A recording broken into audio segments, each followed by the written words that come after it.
Divisible of 25 find the remainder. 26 to the power of 16ను 25 చేత భాగిస్తే వచ్చే శేషం ఎంత అని అర్థం తెలుగులో. ఓకేనా? సరే, 26 to the power of 16 by చెప్పండి అమ్మా, దేంతో డివిజిబుల్ చేయాలి?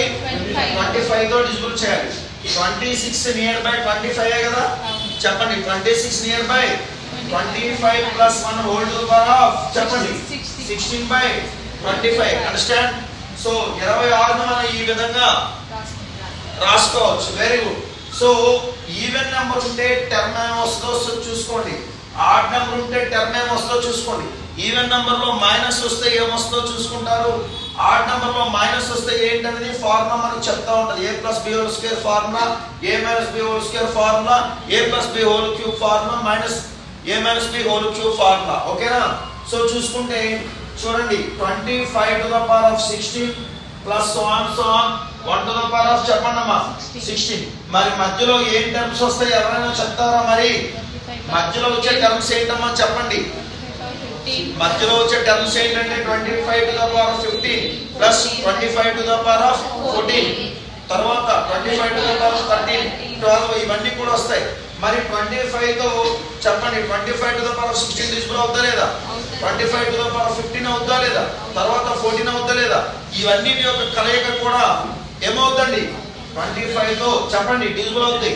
25 ఎక్కంతో 25 డివిజిబుల్ అయితే 50 డివిజిబుల్ అయితే 75, 100, 125, 150, 175, 200, 225, 250, 275, 300 ఇవన్నీ 25 తో డివిజిబుల్ అవుతాయి. మరియు వీటన్నిటి యొక్క కలయిక కూడా 25 తో డివిజిబుల్ అవుతుందమ్మా. అర్థమైందా చెప్పిన మాట? సో ఏది ఇక్కడ ఖాళీగా ఉన్న ఫిగర్ అండి 1 టు ద పవర్ ఆఫ్ 16. ఇక్కడ 1 టు ద పవర్ ఆఫ్ 16 బదులు 1 టు ద పవర్ ఆఫ్ 15 ఉన్నా 1 అంటే మనకి ఇక్కడ బేస్ లో ప్లస్ ఉంటే పవర్ లో ఆడ్ నెంబర్ ఉన్నా పర్లేదు, ఈవెన్ నెంబర్ ఉన్నా పర్లేదు. బేస్ లో మైనస్ ఉంటే ఖచ్చితంగా ఇక్కడ ఏముండాలండి? ప్లస్ రావాలంటే ఈవెన్ నెంబర్ రావాలి. ఏ నెంబర్ రావాలి? ఈవెన్ నెంబర్ రావాలి. సో బేస్ పైన ఆడ్ నెంబర్ ఉన్నా ఈవెన్ నెంబర్ ఉన్నా మనకి ఇబ్బంది లేదు. ఎప్పుడు బేస్ లో ప్లస్ ఉంటే కనుక, ఖచ్చితంగా మైనస్ ఉంటే బేస్ లో ప్లస్ రావాలంటే ఏముండాలి? పవర్ లో ఈవెన్ నెంబర్. సో చూసుకుంటే కనుక రిమైండర్ 1 అండి. సో రిమైండర్ 1 అంటే దాని అర్థం ఏంటమ్మా? రిమైండర్ 1 అంటే ఆప్షన్ 2. అదే -1 వస్తే ఆఫ్ కోర్స్ -1 వస్తే రిమైండర్ ఏమవుతుంది? -1 వస్తే +24 రిమైండర్. -1 వస్తే రిమైండర్ ఏంటి? నోట్ చేసుకోండి. అర్థం కాదు.